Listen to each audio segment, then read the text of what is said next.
ही खूप नशीबवान नाही? तिला तुमच्यासारखा खूप प्रेम करणारा बाबा मिळालाय, जो तिच्या विरुद्ध एवढीशी सुद्धा गोष्ट ऐकून घेत नाही. तिला आता माझी गरज नाहीये. मला खात्री पटली या गोष्टीची. नाहीतरी आईची गरज फक्त दुधापुरती असते ना.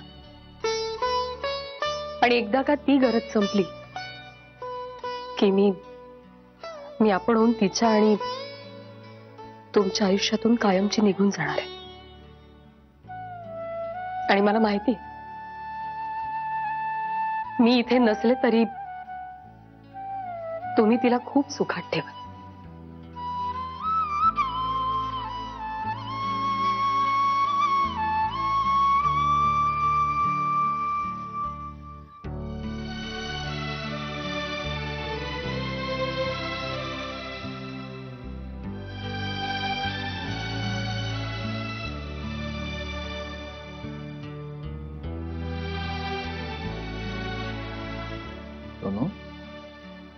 बाबा विहंग काकाकडे जाऊन येतोय.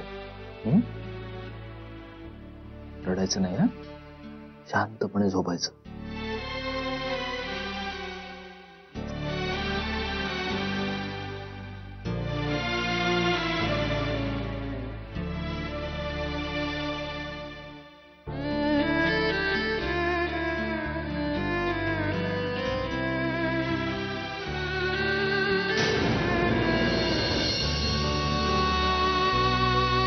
अंकिता, सावर स्वतःला. त्रास करून घेऊ नको, सावर स्वतःला. माझ्याकडे बघ ना, मला सांग, मी कोणाकडे जायचं रडायला? माझं तर सगळंच हरवलंय. तरी किशोरी मला सोडून गेली, माझी मधुरा मला सोडून गेली, अंजिरीची अशी गत. सांग ना, कोणासाठी जगायचं मी? त्याने मला जर बोलावून घेतलं असतं ना, तर आनंदाने गेलो असतो, आनंदाने गेलो असतो. पुरेपूर आयुष्य उपभोगले मी. गरिबी पाहिली, तसंच श्रीमंती सुद्धा पाहिली. मोठ्या कष्टानं सगळं उभं केलं, पण आता ज्यांच्या हाती हा सगळा भार सोपवून जायचा, त्या हातच त्याने हिरावून घेतले. चांगलं कोणासाठी जगायचं?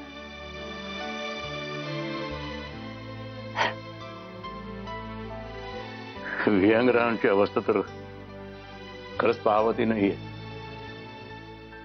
खरंच पाहत नाहीये. एक बाप म्हणून माझं दुःख सुद्धा मी त्यांच्या पुढे व्यक्त करू शकत नाही.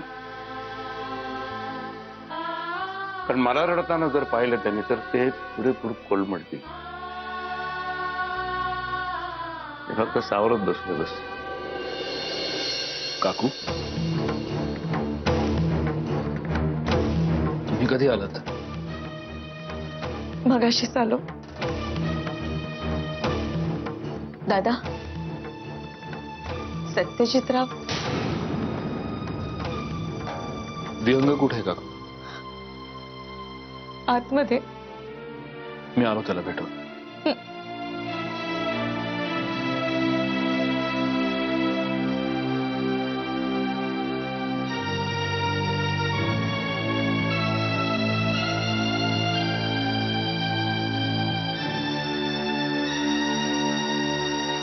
सत्यजितरावांशी असं का वागलात तुम्ही? त्या माणसाची साधं बोलणं तर सोडच, त्याचं तोंड सुद्धा पाहण्याची इच्छा नाही माझी.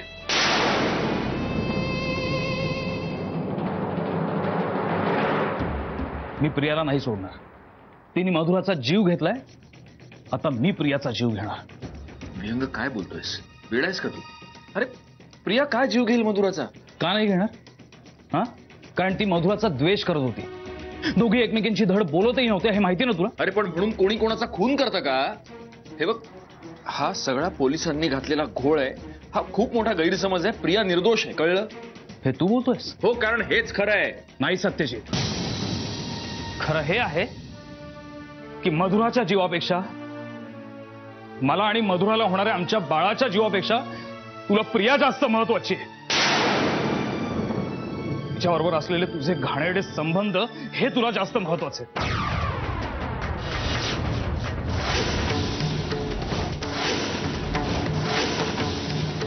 तू काय बोलतोयस तुझं तुला तरी कळतंय का? मला चांगलंच कळतंय सत्यजित. तुला तर तुझी थेर गोड वाटायला लागली असतील ना? हा? तुला रे काय कळणार बायको गेल्याचं दुःख, काय वेदना होतात मनाला. अरे हो नाही, त्यासाठी मुळात आधी भावना असावी लागतात ना. बहिणींसारखी तुझ्यावर एवढा जीव लावणारी बायको मिळाली तुला, पण तुला त्याची किंमत नाहीये. तुझं चालू आहे बाहेर रंग उधळणं आणि व्यभिचाराचा चिखल तू त्यांच्यावर ओढवतोस. खरा व्यभिचारी तू आहेस सत्यजित. वहिनींना वाटतंय आपला पती परमेश्वर आहे म्हणून, पण तुझा खरा चेहरा मी ओळखलाय सत्यजित. अरे हो, आणि आता तर काय प्रियाचं लग्न लावून देतोय म्हणजे कुणाला काही संशयच येणार नाही. मग चालूच राहतील तुमचे असेच घाणेरडे संबंध दिवसेंदिवस. प्रियंका, तू तुझी मर्यादा सोडून बोलतोयस आता. तू मर्यादा सोडून वागतोयस त्याचं काय? मला हे कळतंय की मधुराच्या अशा अचानक जाण्यानं तुझ्या मनावरचा ताबा सुटलाय, पण म्हणून तू तोंडाला येईल ते बोलशील आणि मी ते ऐकून घेईन असं होणार नाही. खरं नेहमीच कटू असतं सत्यजित. तू यानी मधुराला मारलंय, त्यामुळे आता मी प्रियाला सोडणार नाही. काय मूर्खासारखं बोलतोयस तू? जीव घेणारस प्रियाचा, खून करणारस तू. हे बघ प्रियंका, प्रिया निर्दोष आहे आणि मी तिला सोडवणारच. जा ना इथून. कशाला थांबलास माझ्याशी वाद करत? तुझ्या रंगेलपणाची सोय ना ती. प्रियंका बास, अति होतंय आता. मघापासून तुझी बडबड ऐकून घेतोय मी, पण आता अति होत आहे. निघ इथून.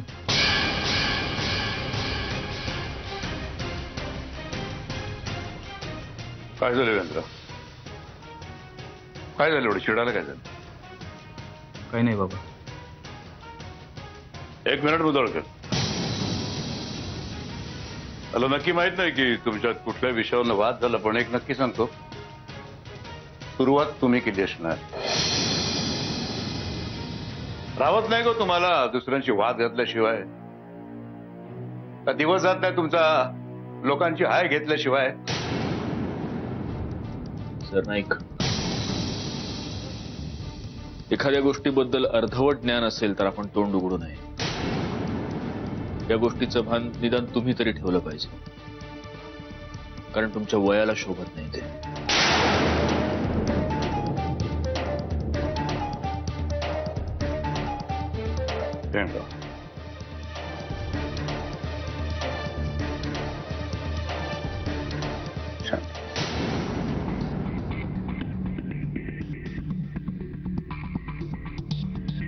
काय ग? काय बघताय? चला बसा तिकडं. ए चल ना.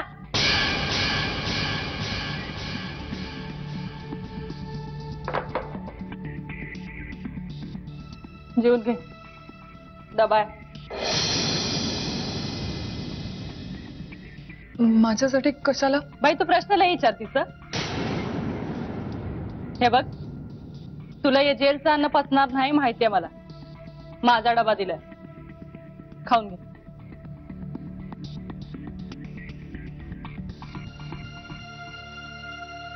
जेलचं जीणं असंच असतं बाई. काय करणार?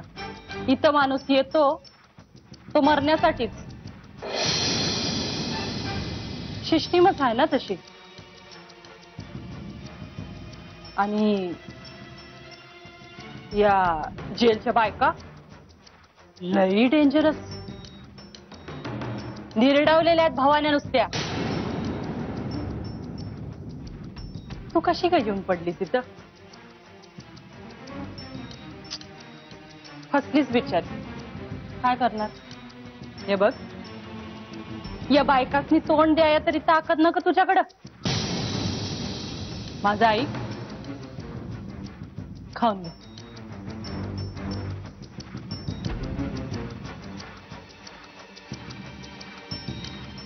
लई पाप केली असशील तू, म्हणूनच इथं येऊन पडल्यास. म्हणजे त्या भोसलेबाईचा मर्डर केलास असं नाही म्हणत मी, पण काय करणार, देवाचा हिशेब, कुठल्या खात्याचा हिशेब, कवा कुठं कसा कुणाकडनं चुकता करल सांगता नाही येत ना.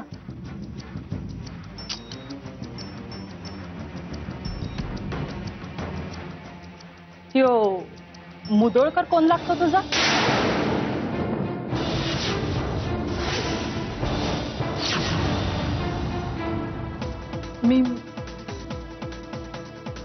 मी राहते त्यांच्याकडे.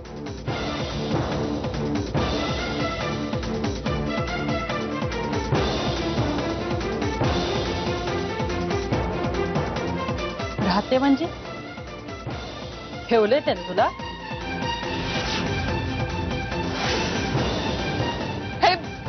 हे काय बोलताय तुम्ही? मी काय अशी तशी बाई वाटले का तुम्हाला? ए ज्यादा छानपणा नका करू. हे बघ, मनात शंका आली म्हणून विचार. एक तर तुझ्या गळ्यात डोरलं नाही, त्या मुदोळकरच्या घरी त्याची बायको होती आणि त्या भोसल्याच्या घरी पता मिठ्या मारत होता दोघे एकमेकांना. हा मला कसं कळणार? विचारलं बाबा. तसं काही नाहीये. आम्ही फक्त खूप चांगले मित्र. म्हणजे माझी आई आणि त्याची आई खूप चांगल्या मैत्रिणी होत्या आणि ती गेल्यानंतर मी त्यांच्या घरीच राहते. बस तेवढाच आमचा संबंध. हे समजा ना, आता ऐकून पाठ झाले. माझा आई जे काय बिघडलं असेल ते साहेबांनी समज सांगून टाक, म्हणजे नरकातनं सुटशील. या ऐक माझं. आणि तुला सांगू, जर त्या मुदोळकरच्या विश्वासावर बसली असशील ना, तो येईल मला वाचवल, इथनं सोडवून नेईल, काय बी होणार नाहीये तसं. तुला सांगू, ही पुरुषाची जात असते ना, लई हरामखोर बघ. अगं आपल्या बायकांची यत्न नाही कळत नाही. ऐक माझं, त्यो नाही येणार. आज सोड त्याची. माझं ऐक, जे काय बी घडले ते आमच्या साहेबांनी नीट सांगून टाक. साहेब चांगलाच आमचं तसं, सोडवतील आपण तुला. ऐक माझं. आणि अशी बघू नकोस माझ्याकडे आता. चल खाऊन घे.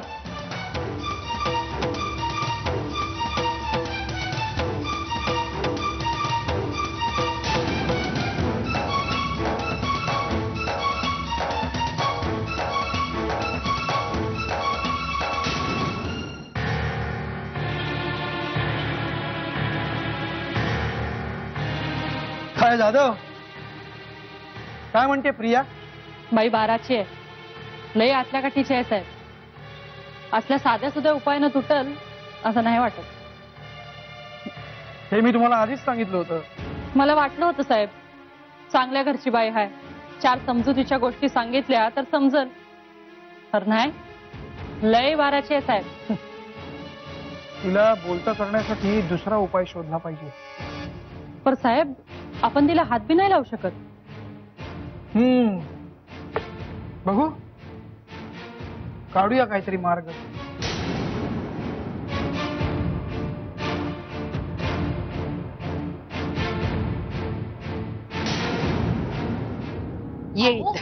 आजी तुम्ही बस इथं बस म्हणले ना वा. मला तुझी दृष्ट काढू दे. अहो आजी, आता कशाला तुम्ही उगाच दृष्ट वगैरे काढताय? आता गुमान बस म्हणून सांगितलं ना वा. मला काळ तोंड्याची दृष्ट लागली माझ्या पोरीला कुणाच ठाऊक.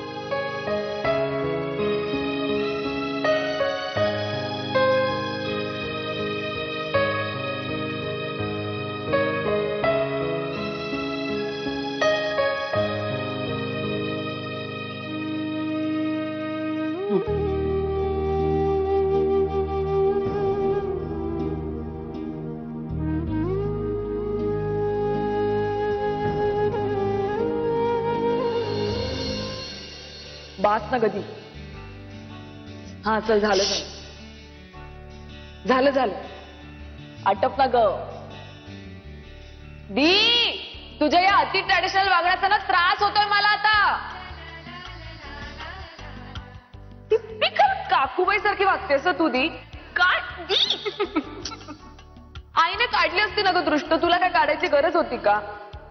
मस्त फिरायला गेलो असतो, टाइमपास केला असता, ते करत बसलीस. हो ग बाई, फिरायला जाणार आहोत आपण, फिरायला जाणार आहोत पण संध्याकाळी. पण त्याआधी सारस बागेत जाऊन आपण गणपतीचं दर्शन घ्यायला. जाऊया ना, गणपतीचं दर्शन घेऊयात, मग आईने काकूने तयार केलेले मोदक खाऊ. काय आहे हे सगळं? किती वयस्क असल्यासारखी वागतेस ग. अगं वयस्कर असल्यासारखं नाही, हे आपल्या आईने आपल्यावर केलेले संस्कार आहेत. ओके बाबा, बास आता जास्त लेक्चर नको देऊस. मधुरा काहीतरी सांगते ना मी, तर जरा नीट लक्ष देऊन ऐकत जा. लागतंय ना. पण काही म्हण, खरंच खूप मस्त आहे तुझी ट्रॉप. हो ना, मला आवडली आणि नाचलीसही छान. थोडी गोड दिसत होतीस त्या ड्रेस मध्ये, खूप छान.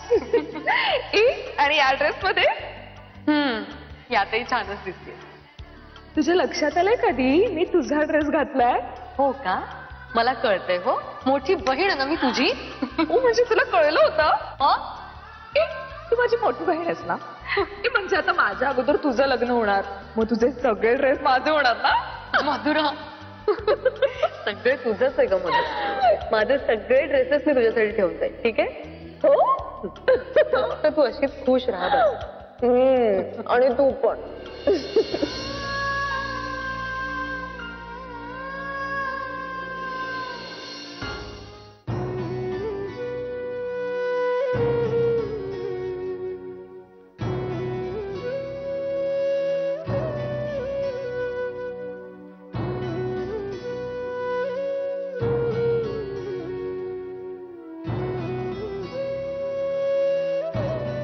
मंजिरी, काय ग? मधुराची आठवण येते.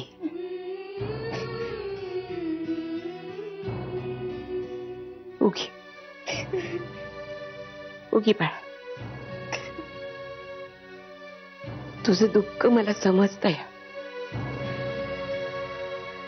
पण पोरी अशा कठीण प्रसंगी तुला सौताला सावरायला पाहिजे. तुझ्या बाळासाठी, आपल्या पिलासाठी. येतंय नव तुझ्या ध्यानात?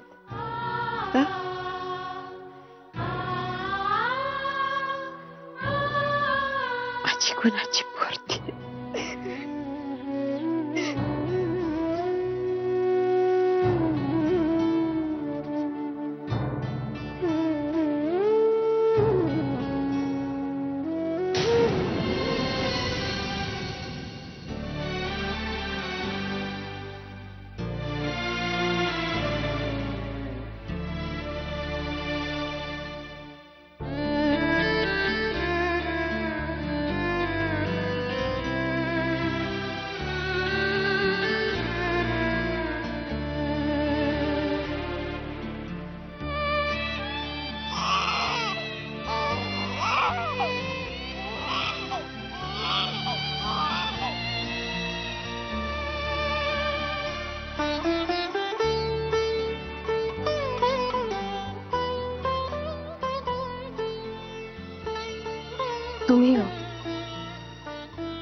तुम्ही पोलीस स्टेशन मध्ये गेला होतात ना?